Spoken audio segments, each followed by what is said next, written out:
Guys, welcome back. By now we've been working through some overhead shoulder mobility work which combines shoulder girdle function and range of movement.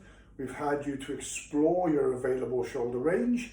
We're having you we've asked you to try some tolerance holds in end range flexion with some with a bit of a shrugging type sensation with the stick.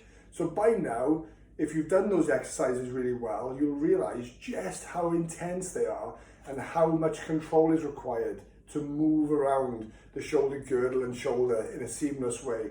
We're going to add another task now to your repertoire, one that is crucially important because it addresses the amount of backwards motion you have in your arm. Now we know that this backwards motion in the arm is also related quite heavily to the turning the hand inwards motion, such as putting your hand behind your back.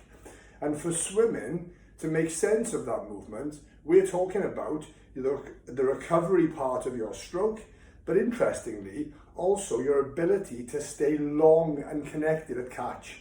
Without rotation in the shoulder, without the ability to go backwards actually, we see that the top end of your stroke here where the hand hits the water tends to get affected. And one of the ways it gets affected, of course, is that we see the hand being entered with a slightly bent arm, or we see the hand being entered in a wider position than your coach would probably ideally like.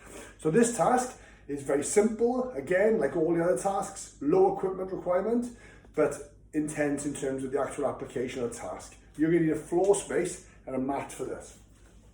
I'm going to get myself on the floor, and I'm going to have my fingers alongside my hips, just behind probably, but fingers facing forwards. My feet are going to be flat on the floor. I'm going to shuffle my bum forward ever so slightly, and then I'm going to brace my elbows by locking my elbows straight. And I'm also going to try and do the opposite of a shrug here, which is to push my head and my neck toward the ceiling, making my neck long, okay? This is what I'm thinking about when I'm doing this. So in this position, making my neck long, I'm going to lift myself up into what is a tabletop position, a right angle tabletop position, and come back down.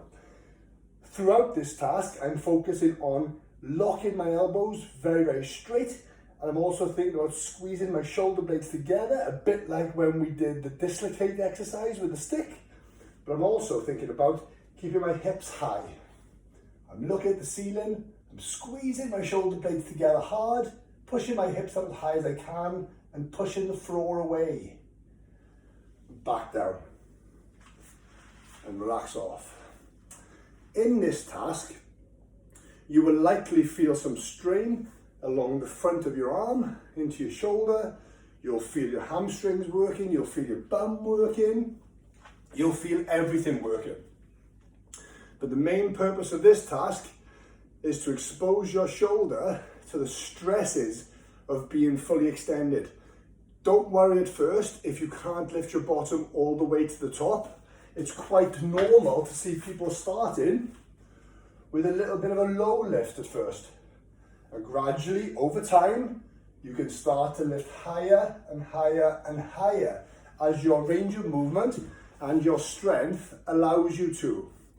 Once you're able to do the top position, a target goal for you is going to be 6 repetitions of 30 seconds in that top position. That's very tough.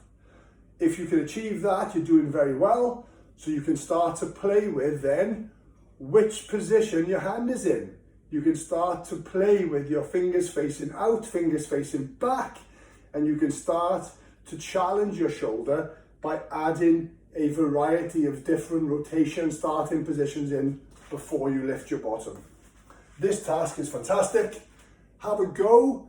Go carefully at first and build up as your tolerance allows. Have fun, guys.